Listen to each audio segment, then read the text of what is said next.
That means yes, we are. Oh, I think it's it. We live? No. Yes, yes. There was a little green checkbox up there. Doesn't that mean it's going? I'm trying to find it on the, I think The recording of this is going to be 10 minutes of us at the beginning saying, are we live?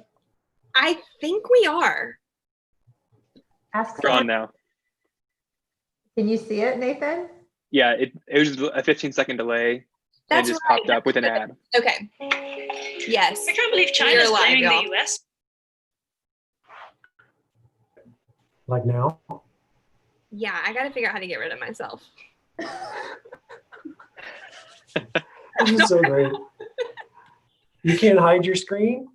I can't see it in Zoom. I can only see it in YouTube. So stop video. Okay. There we go. Okay. Are we legit? Are we live? Are we going now? Is this thing hot? We're legit live, yeah. Okay. All right. Hey, friends. Welcome to the first ever TVCI read-along. It's not just a summer read-along, it's a read-along. So we are excited to be here with you to talk through Jen Pollock Michelle's book, Surprised by Paradox. And just want to kind of tell you a little bit about what we're doing, and then we'll do kind of introductions to the people on the screen so you can know a little bit about who's talking to you about the book. And then we'll launch into how tonight and the rest of the summer is going to go. So the Village Church Institute, if you're new to TVCI, maybe you just follow us on TVCI Institute on Instagram, we believe the Bible is for everyone. And so through the local church, we look to answer the question, how can we form disciples through transformational learning environments? Now, in a non-COVID era, this means that we are in a room together. And ideally, the four of us friends are in a room together doing work. But since we can't be together, we were honestly looking for an excuse to hang out. And we thought, what if we read a book together over the summer and then invite friends to be with us? And so we chose two books, the first of which is Jen's book, Surprised by Paradox, and the second one is Lightheart's book, The 10 Commandments. So you can jump in both months with us. There's no cost. You don't have to register. Just grab the book, start reading, get the link, join each week. We'd love to have you. What you can do is you can put questions in the chat, and then our intrepid intern, our wonderful KB, Crystal Brummett, is going to help us manage questions. She'll kind of queue them up for us, and we'll talk through. So you've got the four of us trying to cut the banner down a little bit, catching up with each other, having questions, talking about the book, engaging with your questions. And should be a fun night. So we'll probably go for about 45 minutes. If we have more than that, we'll go farther than that. But we just want to kind of walk through some things that we see in the book. Now, the way that Jen's book is set up, there are 4 sections. So each of the weeks in June, we will read one of the sections. And she has done a wonderful job for people like us who want to stop at the end of each section and think, okay, what were some major themes in there? What were some questions to kind of sift and ponder and think through and reflect upon? So we'll walk through some of those questions. If there's one that you think, gosh, I really want to hit that one, I hope you do, please put it in the chat and say, hey, number 6, or this question. Or if there's a rabbit trail that you want to chase, we love those. So we'll go on that one with you. And so let's talk about the book for a second. So this is Jen's 3rd book, and it won the 2020 Christianity Today Book of the Year Award Merit. She's written 2 other books. It won a Guild Award for Best Cover because that cover is gorgeous. Jen's holding it up there for you right there. And so Jen lives in Toronto with her husband and her 5 children. She's an American, but she's living in Canada. And she said they were going up there for about 2 or 3 years, and she thinks that they're going to be there for as far as she can tell the rest of her life. So they're up there. She writes a wonderful monthly email called Postscript that I subscribe to, that I recommend that you subscribe to. I look forward to it each month. I really enjoy it. And she's a regular contributor for Christianity Today, for Moody Bible Institute's Today in the Word, and we're really excited to read this book. So I'm going to launch us into one question first, and then we'll just kind of talk through some things, and you guys can start populating questions in the chat, thinking through them as we talk. Actually, before I do that, I want you to meet my friends who are in the other squares here, and we'll talk about them. So I'll go last, but Elizabeth, would you introduce yourself to our friends? Hello, my name is Elizabeth Woodson. I am minister on staff with TVCI, and so I am responsible for our core classes, which are 3 classes: Christian Story, Christian Belief, Christian Formation, an Introduction to the Faith. I love what I do. I get to teach people about who God is and what it means in their everyday life. I also have a large lipstick collection, and I wear pom-pom shoes. 2 random facts for Pom-pom you. shoes. What color are those pom-pom shoes? Those pom-pom shoes are sneakers, black sneakers with black pom-poms on top. I think everyone should have them, but that might not work for everybody's wardrobe. Yeah, I don't know that I don't know if I could rock pom-pom loafers. How long you been at TVC? I've been at TVC about 2.5 years. Okay. All right. But it feels Thank- like just a moment, right, Elizabeth? Feels like just a moment has passed. It's Yeah, just here. a moment, a brief moment in time. You want me to go next, Mason? Sure. Yeah. Hey, I'm Jen, not the Jen who wrote this book. I am a different Jen. I'm Jen Wilkins. Who wrote it? And Different books. yeah, but not this book. Although when I was reading this book earlier, I thought maybe I won't write any more books because this book is so beautifully written. Yes. I am the what is my title? Executive Director of Next Gen and Resources. It's been a long day. And I also am on the TVCI team and spend most of my time in Bible study environments, occasionally duck into the training program, and have worked with Elizabeth a little on getting classes going. So yeah, glad to be here. All right, Nathan. Well, I'll go next. Yeah, my name is Nathan Campbell. I serve as Associate Minister here in the Institute. I primarily help oversee our men's Bible study environment. And I also am behind the scenes in our training program, providing grading and doctrinal instruction for our training program students. Yeah. And Nathan, how long you been here now? I've been here about 3 years. Yeah. Yeah. And slowly, Elizabeth and I's wardrobes are coming closer and closer together. I don't have the pom-pom shoes, but oftentimes I walk in the office and we have similar enough shirts on that I don't know what this says about my wardrobe choices. Yeah, that's what I'm trying to. Do you guys want me to show that picture of the day you were wearing it? It's okay. Like if you, I don't know, like I'll if leave you it to just the have that imagination. sitting around that you can Yeah, find that. yeah. You just have Paradox it in of your how that favorites could folder on your happen. It's phone. my favorite sweater. You know?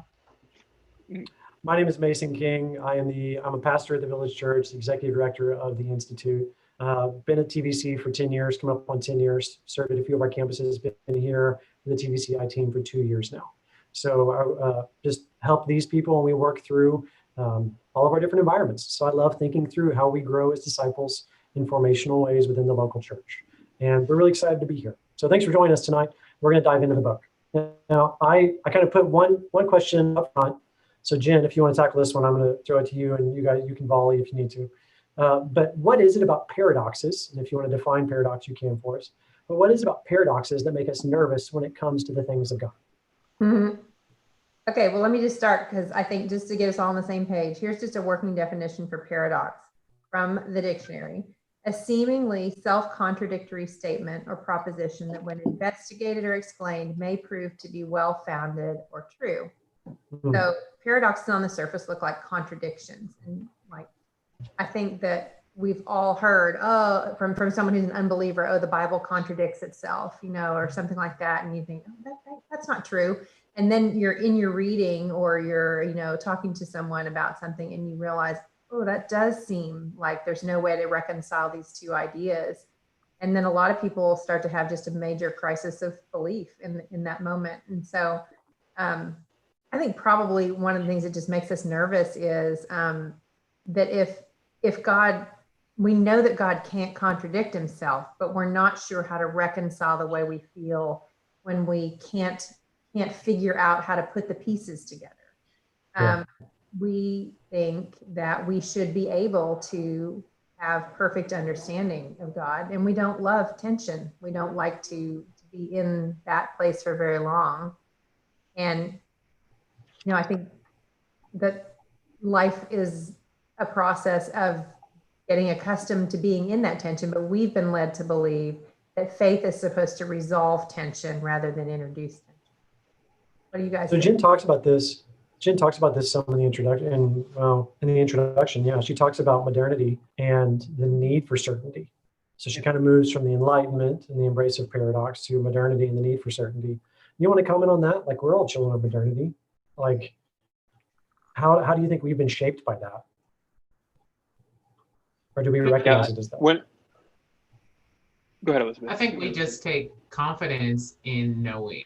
And so you have, whether it's science, and so there's nothing wrong with science, but if we can measure it, then I can know that it's true. And so we connect knowing facts to literally feeling comfort that, oh, I can get my hands around something, I can understand it, and that means it's true. And if I can't get my hands around it, then there's no way that it could be true. And so I love what she talks about. It's just, she says it on page 24, just because it can't be explained doesn't mean it's false.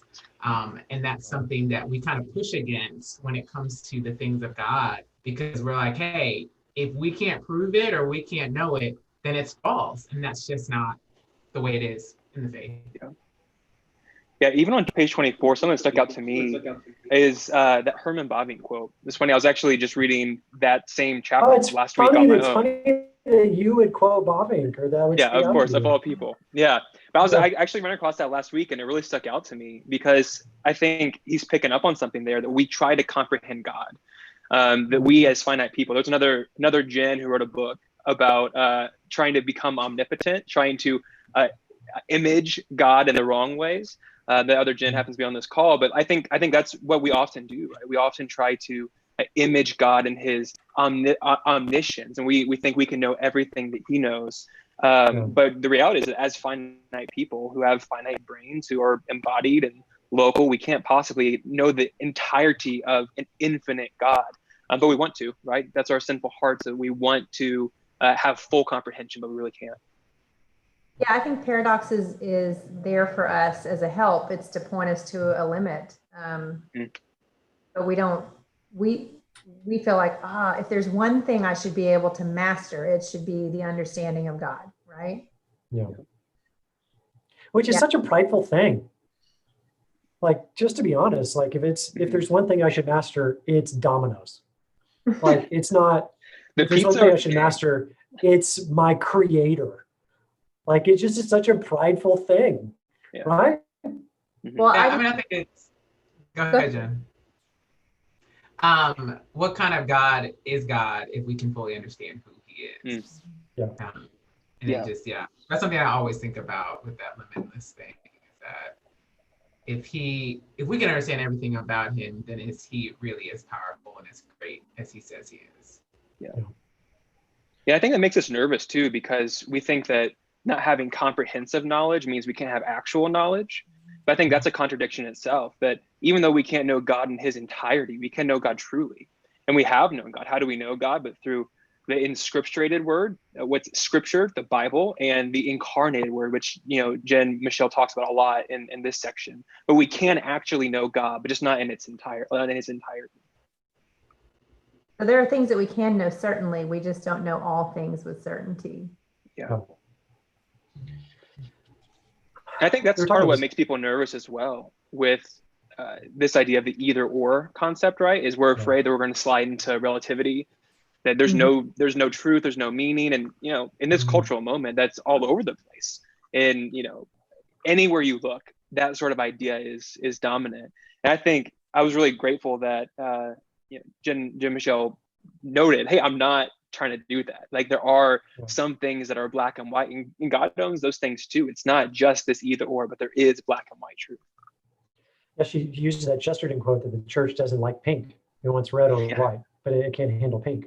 And I think it's so interesting that when she says, like, the premise of this book came up in a counselor's office where she was talking about a distant relative that she's having trouble in a relationship with, and her counselor's like, well, what if it's not? You just kind of take it and let someone mistreat you, or you cut them out of your life. What if there's a third way? And what a hard thing it is for us to hold intention the third way in most aspects, because we want to put ourselves in a bind and not think through, okay, what's the other option that I'm missing? And we were talking about this earlier before we got on, that some of this requires some different virtues, and those virtues put us in certain postures. So I happened to be listening in preparation for this. I was listening to an interview with Jen on the Rabbit Room podcast called The Habit, and it's a writing podcast. But he kind of asked the question of, how does paradox shape you as a writer? And I thought Jen's answer was really interesting. But she talked about the fact that writing itself takes humility, curiosity, and charity. And then she said, but that's also what holding paradoxes well take. It takes the virtues of humility, charity, and curiosity. So you guys want to riff on that or comment on that? Or I think about, like, one of the first ways that I started trying to grapple with the idea of paradox as it relates to faith was when I had a conference with my kids' kindergarten teacher. And they all had the same kindergarten teacher. All four of them had the same one. So I got to know her pretty well across those years. And she talked about how they start teaching time to kindergartners. They want them to understand the concept of time. And so they had these little journals they would keep. And on Tuesday, she would have them write, today is Tuesday. Yesterday was Monday. Tomorrow is Wednesday. So they would all write this down obediently. And then they would come back the next day and she would say, open your journals. And then she would say, now write, today is Wednesday. And she said, and they would all start to look worried. And then she would say, now write, yesterday was Tuesday. And then someone would raise their hand and say, Ms. Greek, you said that yesterday was Monday. No, yesterday was Tuesday and today is Wednesday. No, Ms. Greek, you said that tomorrow is Wednesday. Because in their mind, what they had written the day before was the truth, period. yeah, So it's not that they it's a developmental issue, right? Because there's a developmental gap between her and them to where she has an understanding of time that they don't yet possess. And so when you think about paradox with the things of God, I think it's the same idea, only the difference between us and God is infinite. And so, we want to question and say, these two things can't be possible. How can yesterday be both Tuesday and Monday? And God is sitting transcendent outside of time saying, well, your understanding of time is not fully developed yet, but there will come a time when you will understand time in a way that it will all make sense. So, I think about things like, when she starts talking about the Incarnation, I want to be able to understand how Jesus can be fully God and fully man. And I can't make it fit. So then I'm faced with the dilemma. Do I abandon my faith? Or do I say, the way that this works, and I don't know what it is because I'm essentially a kindergartner? mm-hmm. Think about in the foreword, Ramsey's writing about how his understanding of faith has grown over the decades. I think that's what Russ is saying. Mm-hmm. And I think about all my years in school, myself, and then coming in contact with people who I would say are like cage stage in certain spots as they're learning something. And they're like, I'm 22, I've read the Institutes, or I've read this random theologian that you may or may not have heard of. And they have just certainty about something. And I always just want to kind of think like, hey, can we meet up in like 5 years? Because when I think about myself every 5 years and how my perspective has changed, just in the seasons of life that the Lord affords, and being able to look and say, it's like, this is a typical thing to say, but it's like Lucy with Aslan. Like in each season of life, you just go, oh, I see more. I just see more. Like you've always been this way. It's just my eyes have gotten more accustomed to you. And like that helps us where we can prevent ourselves from seeing paradox, like Jen is saying, because we are so focused on what is certain, and we can't have categories for handling anything outside of that. Yeah, I think that's good. As someone who's not so far removed, as you said, Mason, from being 22 and seeing everything as black and white and wanting to take the hill, you know me, you're all my friends, you know how I can tend towards that sometimes. And I think one of the things that stuck out to me when I was reading this section in Jen's book was about how we often try to moralize the black and white or the either or. And I find my heart doing that often, where it's so much easier to, assign guilt to one side or the other. It's a lot easier to assign this position as a position of, Hitler, and this position as the position of, Mother Teresa, and say, oh, I'm not as bad as this person. I'm not as good as this person either, and it's easier to kind of polarize the two instead of kind of looking inward and grappling with myself and realizing the ways that I am mistaken. But if I can paint you as the enemy, if I can demonize your position, then it makes me feel so much better about myself. I don't feel that guilt anymore. I don't have the pressure to have to change and to adapt. Well, this is where I was joking earlier that Jen quoted Alan Jacobs and his book, How to Think. And I was like, oh, we're going to be friends. I'm going to make her my friend, because Jacobs talks about like our current inability to hold tension with someone else's view and not try and make them the moral repugnant other. And so we want to demonize the other person or moralize their view, when really it's like we should be able to hold an opposite view in tension and dialogue. That's kind of a rabbit trail. So Crystal and I were just talking, and she says there's 49 people hanging out watching us having a conversation. But so far we've had just one of our friends just kind of like lob that she agrees with Nathan's quote. So if there's questions that the 50 of you, which is great, Nathan likes the affirmation, like we said, he needs it. So if there's 50 of you out there who are thinking, man, I really disagree with what's been said there, or I would like to hear something else, or you want to tease out something we've talked through, please jump in. There's a bit of a delay between us talking and us getting your questions, so we'll circle back to them, but we'd love to hear from you and talk through it. Okay. Any of the discussion questions that we want to talk through? What did you think about or any themes that have come up? What I was going to say, what did you think about the categories that she decided to settle in on in the book? I mean, because really she's right. There could have been a number of ways that she tackled this. There are not only 4 paradoxical ideas in the scriptures. Yeah. So she tackles incarnation, kingdom, grace, and lament, and then makes the comment that as it settled with her, she began to think, okay, this looks like the ministry of Christ. Mm-hmm. Yeah. Mm-hmm. Like, I think she asked in one of her questions, was there one of these that we were less comfortable with or they're more comfortable with?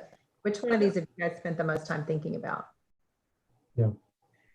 I think for me, ironically, it's actually been the lament piece, because in the tradition that I grew up in, it was never talked about. It was kind of something that you might come across in a psalm occasionally, you might see in Ecclesiastes or, some other portion of scripture. But by the time I engaged with it, by the time I needed an outlet to lament, there wasn't something there. And a church I went to when I went to seminary in Louisville began having this sort of conscious liturgy where every week we would have a song of lament, or we would have a corporate prayer of lament that we had prayed together. And ever since that time, it just kind of stuck with me.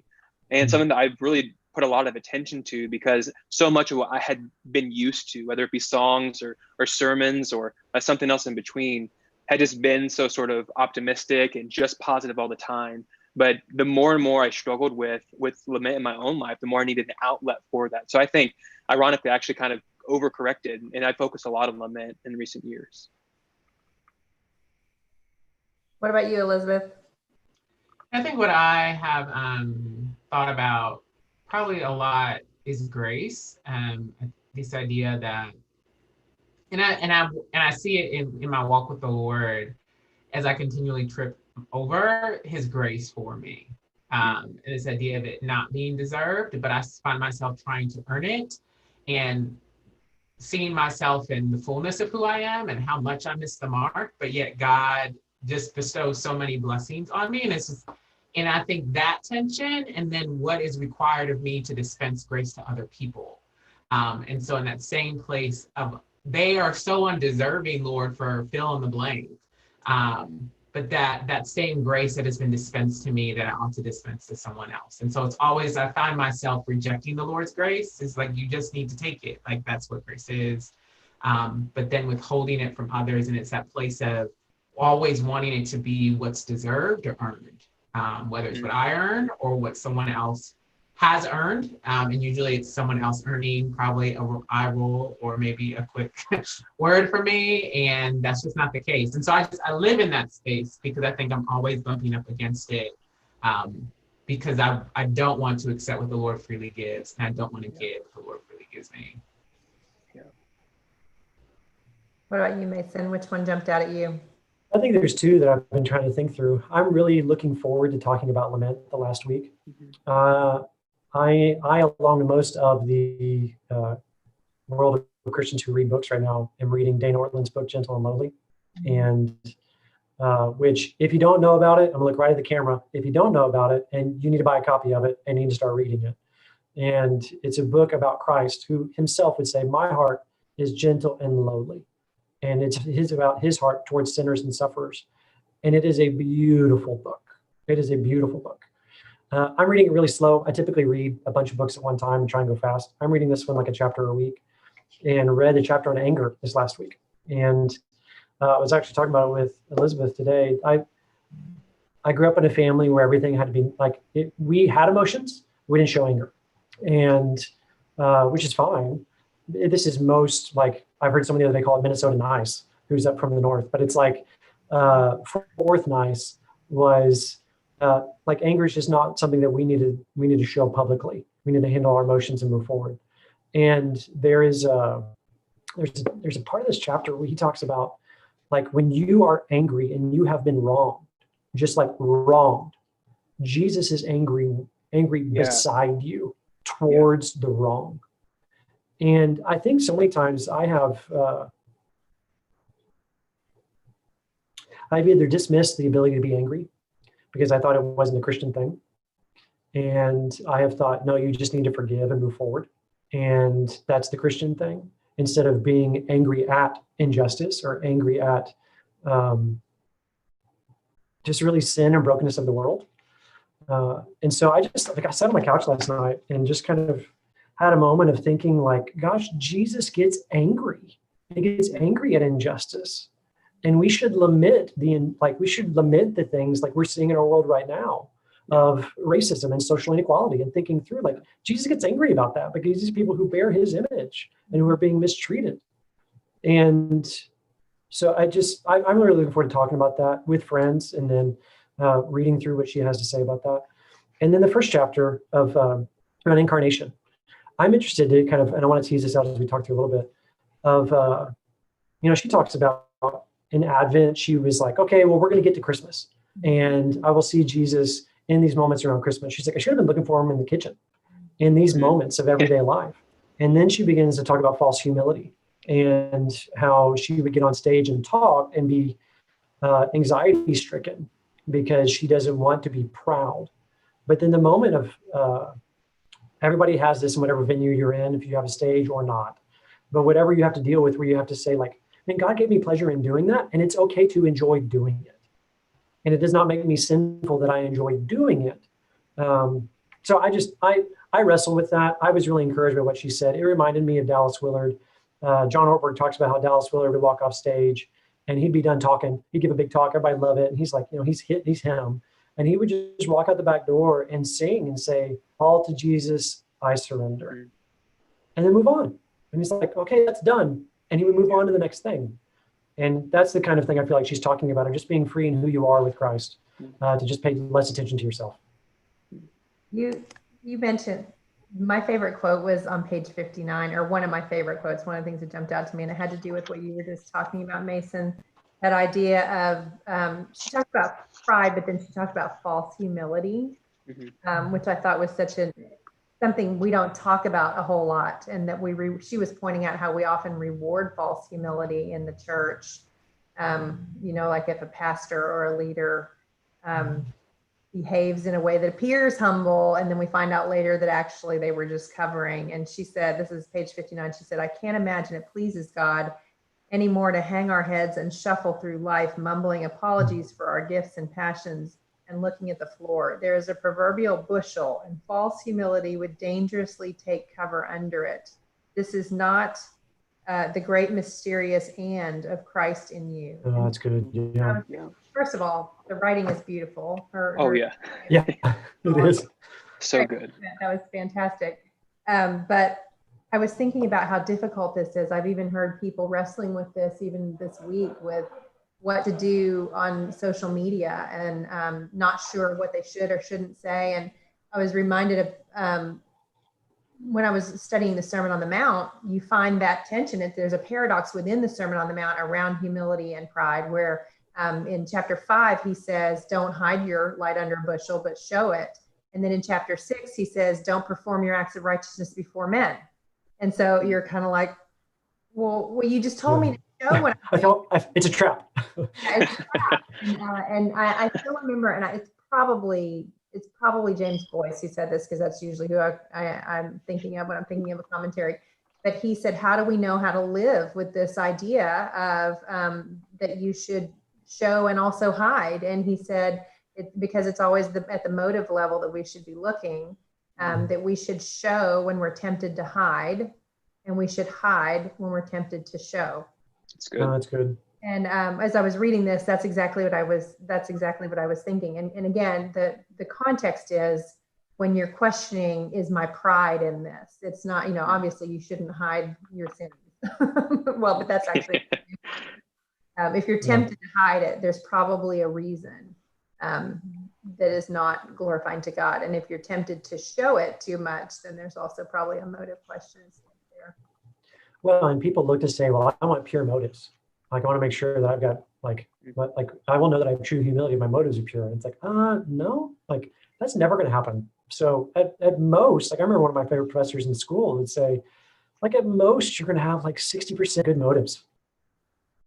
You're just a saint and a sinner. So you have to recognize that the bad ones are there and try and judge which is winning and move forward. And you said it much more eloquently.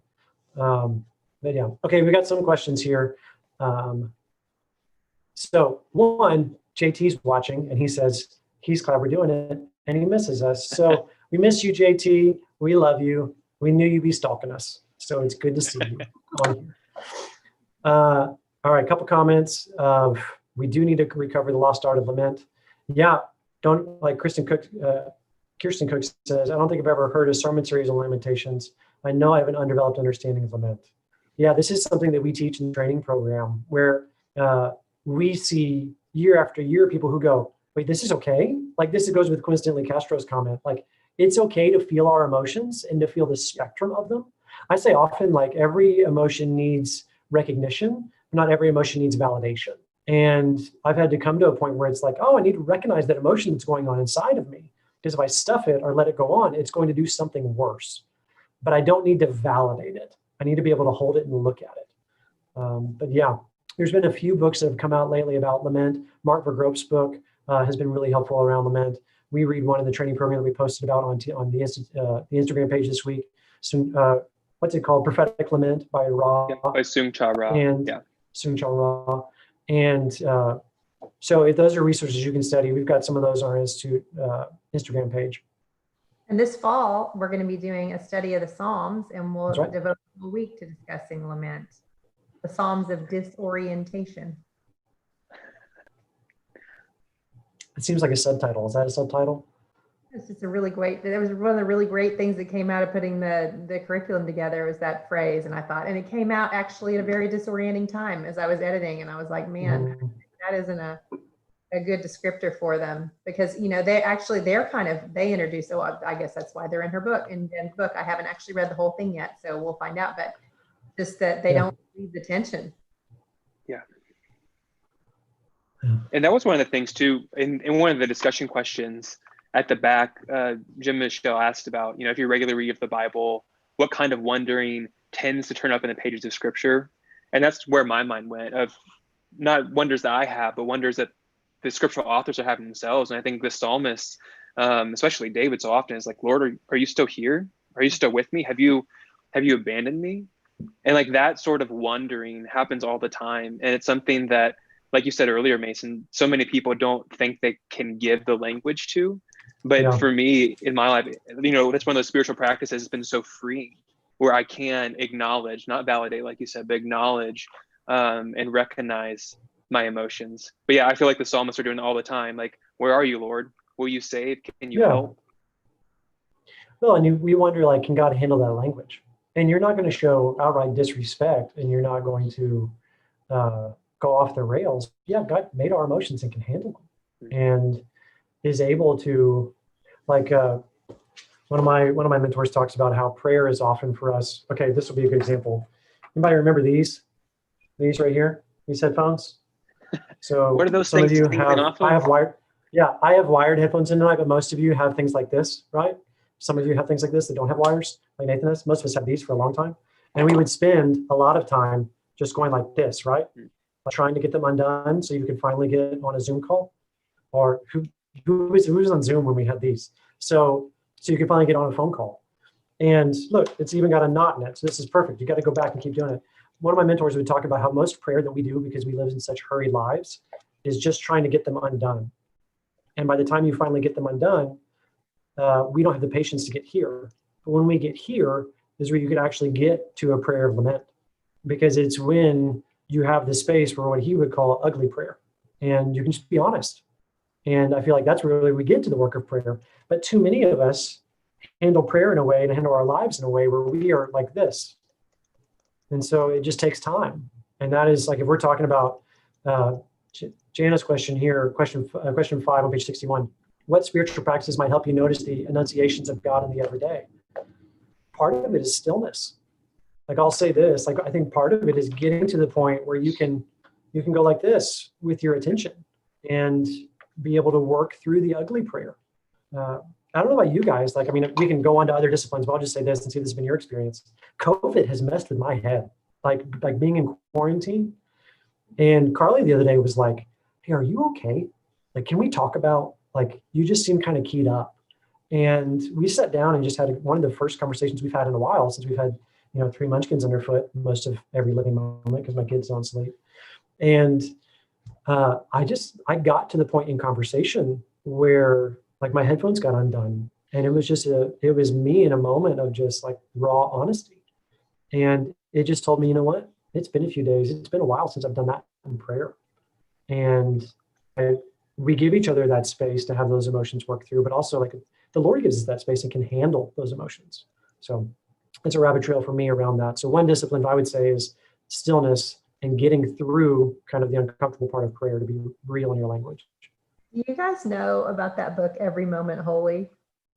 Yeah. I think I've heard of it. So it's a lovely book, and it's like a prayer upon, and then there's all of these different mundane things it's attached to. Oh, there it is. And there was one. Of course, Mason would have it. There's like one when your dog dies, and but it's also just kind of like random things. And so a couple of friends and I have this sort of hilarious text thread that we think we're hilarious, where we'll be like, a prayer upon rebooting your computer, or, like, we've come up with sort of these, but it really is a good exercise in, like, wow, I mean, like, I might have noticed that and drawn something from it, but if you can offer a prayer of gratitude for it, then you've really spent some time recognizing the significance of what's happening. I remember reading Elizabeth Elliot years ago, and she talked about how the kitchen sink became for her an altar instead of an aggravation, because she realized that it was, if she did it unto the Lord, that it was good work. And that was, for me, like, as a young mom, just really transformational to begin to think, oh, wait a minute, it's this whole idea kind of, and Jen Michelle touches on this when she talks about the burning bush thing. It's that really, for us, no ground is not holy ground for the redeemed of God. And how then you begin to look around you and see those little mundane sort of inbreaking recognitions that God is who he says he is. That's good. That reminds me of one of my favorite quotes from the book. It's on page 41, where Jim Estelle says, I remind her of this paradox. Annunciations aren't just the angelic surprises of monasteries and quiet mornings that land on the front stoop, at the kitchen sink, in the office, in band rehearsal. God has set the world alight with his presence. We just need the eyes to see. I love that. It's such good writing. Mark that one too, Nathan. Did you mark that? Yeah. Yeah. I marked it too. I did too. We all did. We all did. Oh, show and tell. And I love that too.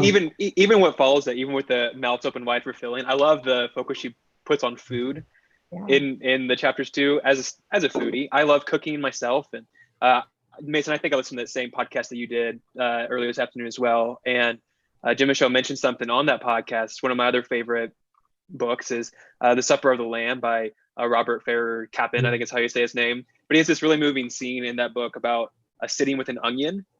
And it seems kind of mystical, but he's like, hey, cooking itself is also a holy activity. It's not just this, going to the altar and, going in this building and feeling holy, but it's also just making your food that day. And that's always stuck with me. If you just say, just stare at the onion, look at the onion, see it, smell it, taste it, feel the senses. You are embodied. And I loved how she did that, where it's, hey, we also taste and see that the Lord is good. It's not just this intellectual thing, but it's also this embodied thing. So I think being with God's people, and so just the habit of community for those of us who isolation might be what we lean towards. So silence and solitude are natural, but being with the people of God and just being reminded of how God is moving in the world, in their lives. I think a lot of times my eyes just open to, oh, God is doing good things. Oh, God is this and God is this, just by hearing what's happening, because we can get in our own heads. And so that has been just the practice of communing with God's people, especially when that's the last thing that I want to do, that I want to draw away to be with myself. The Lord's like, hey, you need to be with my people to be reminded of the goodness that maybe you have a hard time thinking of, but the people can remind you of with their words in their lives. So that has been helpful for me in just being in community and to see God through lots of people. Yeah. You know, Willard talks about when he talks about spiritual disciplines, he talks about engagement and withdrawal. And you even could hear, I've heard it said what you just said, I've heard it said like introverts need to engage in things with people, because I mean, like, I like to be alone, and solitude and silence, or solitude and stillness and silence sound like awesomeness to me. But to sit and be embodied with people and be dialed in, while it is draining, it is life-giving. And it is a discipline, like you've said, like it just reminds us of the Lord's grace. So people who are just energized by other people have to find the discipline of finding inner quiet and depth, and we kind of trade off. I got it. Go when tempted to hide, and hide when tempted to go. Full circle. Gin Milken Okay. special right there. Okay, so community, stillness, cooking, being mindful and present where you are. What are some other disciplines or practices? One for me too, even as we were reading this book, Jim Michelle also mentioned 2 works of art. One was the still life that, I don't know, I'm not even going to try to pronounce the guy's name, or even the composer too. I'm just not going to try to pronounce either of their names. But when I came across those, I paused to put down my book, and I put in my headphones and listened to the choral piece that she mentioned. And I also looked up the painting that she mentioned as well. And in both of them, I was nearly moved to tears. I think for me, a former mentor of mine would always say that we need both the mountains and the museums, and that artistic involvement has been a really big practice in my life. Even right now on my computers, I have multiple classical paintings, like of Jesus or of what's that? You have plural computers right now? Yeah, well, I have my dual monitor. And so I have like multiple desktops, you know, and each one is a different one. There was a while I did like the Stations of the Cross in each one of the desktops. But anyway, but that's been a discipline for me, is to look at art, to slow down enough to look at art, paintings, or listen to moving music. And there's something beautiful about that. She mentions the examine in the questions. And this is something that I honestly, I had not really heard a whole lot about until the last few years through Pete Scazzaro and John Mark Comer and different people who would talk about, it's a really old thing. So Jen, your way of saying it's not a new thing, it's an old thing recently forgotten, that it is the thinking upon your day at the close of your day before God. And what did I do? What did I not do? Where was God? Looking back in retrospect, because so often, Jen, I think you would agree with this, like God's hand is seen in reflection. In the moment, it's so hard for us to see what he's doing, but if we're able to sit and stop and reflect. But how much do we reflect these days? Just don't. Not very often. It's like, I remember there's a G.K. Chesterton quote. I think it's called like What I Found in My Pocket. It's like a poem of his. But he talks about how he used to know the back of his hand really well, and he would be in a carriage going to and from places, and he would just study the back of his hand. And then he started to find himself looking at the receipts in his pocket and just reading what was on the receipts, or looking what else is in his pockets. And he's just reading those things, looking at those things. And he found himself being distracted. I can only imagine today when I don't just have, a receipt in my pocket, but I have the whole wealth of human knowledge in my pocket on on a black screen. And so I can easily fill any moment of my day with distraction, with, oh, I have 5 seconds, let me just check Twitter real quick, you know? And so I can only imagine what he would have been dealing with as well. So David in the chat said, what would be some markers that point out we are tied up as opposed to being in a place to hear clearly? And I would say, Nathan, it goes right along with your comment. And Nathan, David, I would think through if you're at a point where you come to a stoplight, or you're walking down the stairs in your house, or you're waiting for water to boil, or you're cooking, and what you find in your hand is this. Just black rectangle, glowing rectangle, like that would be an indicator of, I should probably put that down and give space for my mind to wander, to hear the Spirit who lives in me talking. And then maybe I could, and you might be like, I trick myself sometimes of being like, well, I'm listening to the Bible app. I'm listening to a podcast, or I'm doing this. And it's like, I'm being productive, which is just a modern Western lie of I have to be forming all the time in a proactive way. So one thing might just be to not do those things. Yeah, I tend to think of it in terms of what are the senses that I want to gratify in order to keep me from paying attention to what is going on with me. And that's different for each of us. So like there are some, so for me, not listening to music is not a problem. I actually like silence.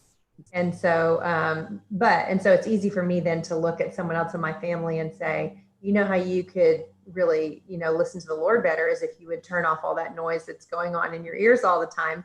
But that may not be the thing, that may not even be fair. But I think in terms of our own self-assessment of what has the knots in the headphones, so to speak, it can, if you run through your 5 senses, a lot of times that can reveal something to you about what your point of distraction is, the thing you go to. It's a good way to think about it. Man, I love that, especially even connecting with, I think the one wild and precious life, whatever chapter that is, chapter 3 in the book. I feel like Jen is so often pointing to, hey, you follow me. I'm not asking for this person over here, that person. And just like you said, J-Dubs, you were talking about how someone in my house can follow God this way. You follow God that way. I can prescribe upon you. I think so often we look for quick answers like that of just tell me what I want to do. Just give me the 10-step rules. But so often it is, on page 49, you follow me with your skin, with your salary, with your sanguine or melancholic personality. God's call is not uniform, which makes discerning it a true predicament of faith. Gosh, it'd be so much easier if it was, though, right?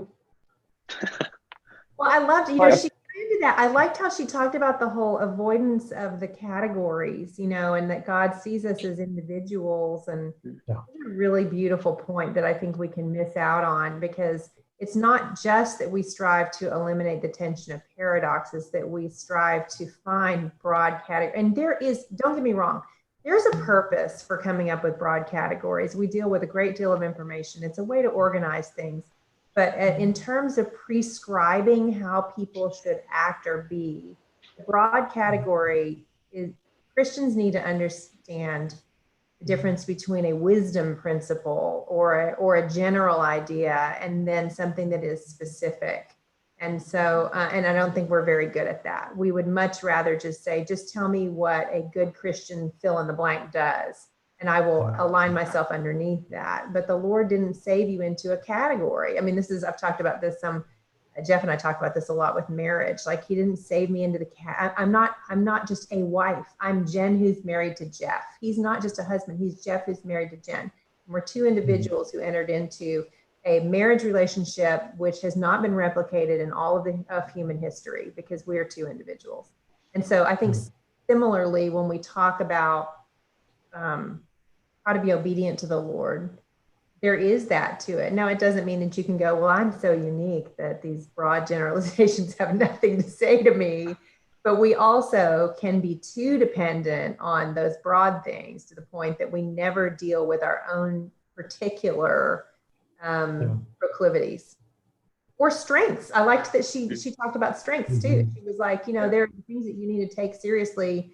They're your temptations, but also you need to you should feel proud of yourself. Like she said that at one point. And I was like, Yeah. what a great idea. There's such Like a if you were the, confidence. I agree with you. And I really took it in of, if you are, like, I am the only son to Steve and Julie, and my life experiences, my struggles, like seasons of life, joys, all of that have been wired in such a way that if I will lean into it and trust God to, like, he's got works foreordained for me to do, that he's molded me to do those things. And he's inviting me to play. He's inviting me to do those things, to be in a certain place among a certain people with a gift set to make his name known and to point people to Jesus.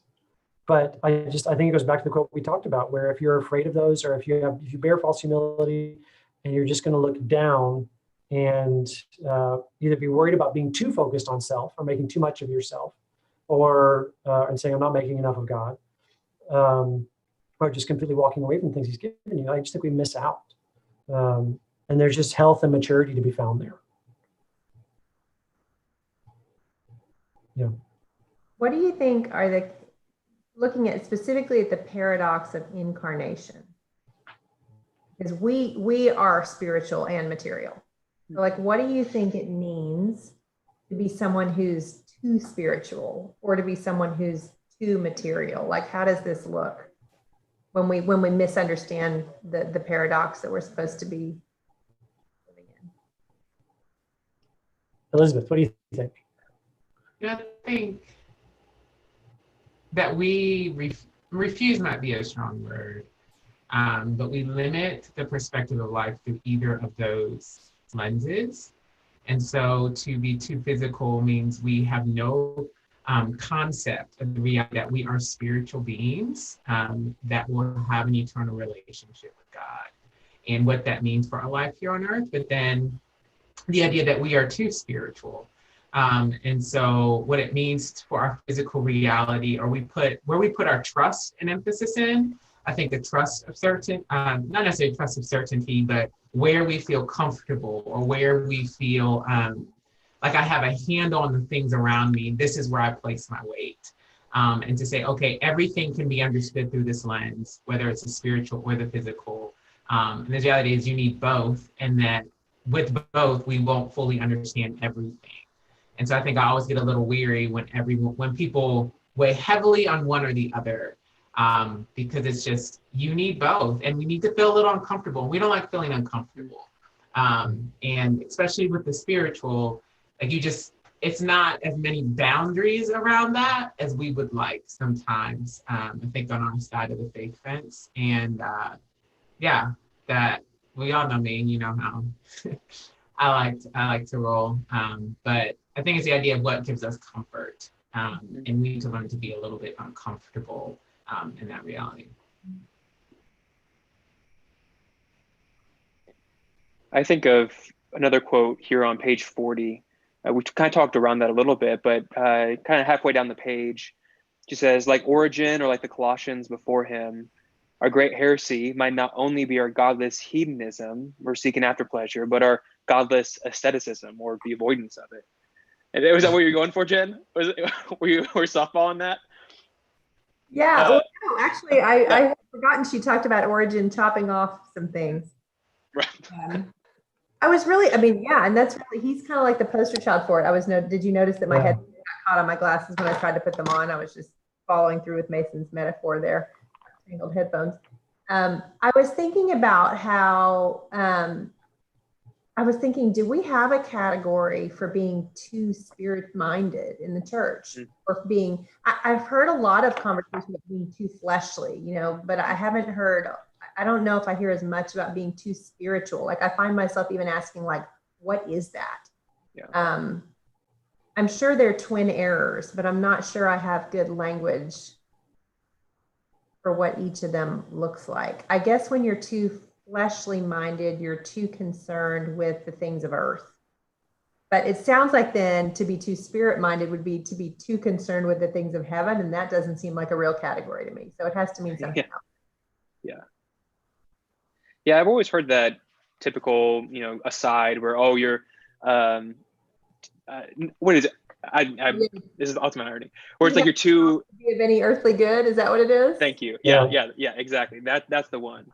And I always wonder, it's like, I've never met someone who that's actually a problem for. You know what I mean? Like, they're people who are just like, oh, it's all gonna burn, so I'm just gonna like they're not even planning for tomorrow because I don't know. I really don't know. Yeah. Yeah.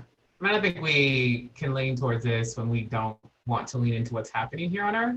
And so there's no need for us to be able to improve what's going on, especially like we think about what's happening today, because we're all just going to heaven and we just need to wait till this comes back. And so I think that there can be an element, and I have met people who are too spiritually minded that we undervalue the embodied nature of our reality, and that we're called to be something here on Earth. And that when we don't lean into that, we are missing something about what it means to reflect the spiritual nature of being connected to God. That's good. I think you're right. On page 40, underneath that, where she talks about Origen and his pocket knife, he talks about, is it too much to say with Talmudic tradition that we might be judged not just for stolen pleasures, but for every rightful pleasure we've chosen to forfeit? Judged for our insistence on a purely spiritual life. And I read that and was like, oh, okay. Like, is my pursuit of the things of God I'm 10 years in graduate theological education. So is my pursuit in this the avoidance of rightful pleasures that are just part of being here and being given the gift of creation? Is it that I'm trying to pursue a knowledge that would make me no earthly good because I can't enjoy certain things? And I just think the ability to sit down, like, who is it? Somebody talks about being able to understand a thesis and enjoy a sunrise, to write a dissertation and roll on the floor with kids. Like those juxtapositions, but that paradox of virtue of saying, like, we can do both of those things and should do both of those things because God has given us the ability to do both of those things. Yeah. And we tend to go one or the other instead of living in the and. Mm-hmm. Good. All right. Hey, we were wondering, hey, are we going to talk for 45 minutes? And we've actually talked for an hour. So I think we've had a good number of people join us. And so we've had some questions this week. So I just want to say thank you. Thanks for joining us. This was fun. This is an experiment for us. And so we're really glad that you came and you joined us. And come back next week. Please come back and hang out with us and read the second part. And the second part is, which one is the second one? Kingdom. So read Kingdom. And then we will talk about the questions that are on page 103. So she's got 8 questions there. So you'll read the 50 or so pages, 40 or so pages over the next week. We'll see you back next Monday night here to talk about the themes from this section and to answer your questions and kind of talk through those. So you can use, Nathan, what's our hashtag on Instagram? Hashtag TVCI read along. So TVCI, the Village Church Institute, read along. TVCI read along. Yeah, so TVCI read along. You can post questions. We'd love to see quotes throughout the week on Instagram. We'll be posting some things over the week about it. We'd love to interact with you about it, what you're learning, how you're walking through it. So again, thanks for coming. Really glad that you joined us. Guys, it was great seeing you and talking with you. I can't wait till we can be in person again. All right. Hey, may God bless you. We'll see you in a week. Bye-bye.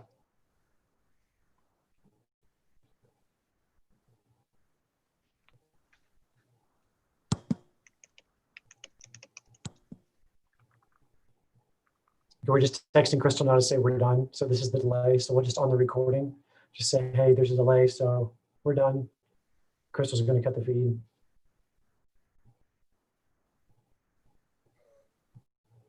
We'll see.